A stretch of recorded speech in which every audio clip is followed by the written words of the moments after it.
Just a few quick safety reminders: make sure to have your goggles on at all times, handle each solution with care, and in any case the solution comes into contact with your skin, wash the affected area with lots of water. Materials needed would be cuvettes, volumetric flask, a pipette, and a 150 milliliter beaker, each for all the dilutions you make. Beginning your experiment, you will begin by adding drops of ammonia to your stock solution until you get a dark blue color. Making your first dilution, you will be adding water to the volumetric flask with the solution until it reaches the line. Then you will be using the volumetric pipette to measure the volume of the solution you'll be diluting for the next dilution. Always make sure you are reading the meniscus for proper volume measurements. From here on out, you will continue repeating each of these steps until you get all 3 of your dilutions.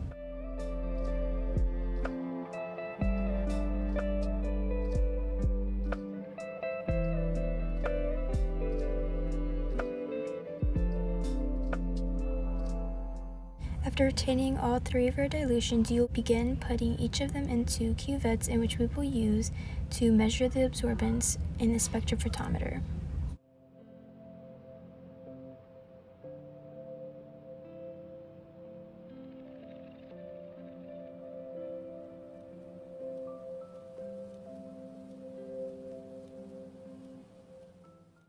When using the spectrophotometer, make sure you clean both sides of your cuvettes that will be having the light pass through it. Place your cuvette inside the spectrophotometer, close it, zero it, then begin calculating the absorbance of all 3 of your dilutions.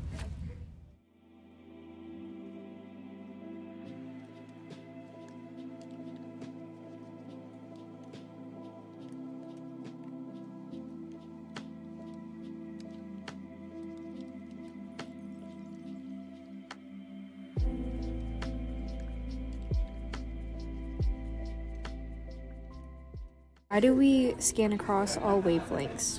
Well, for starters, it allows for best accuracy and precision, and it provides info to detect wrong results, to find the lambda max, to determine the absorbance spectrum of a sample.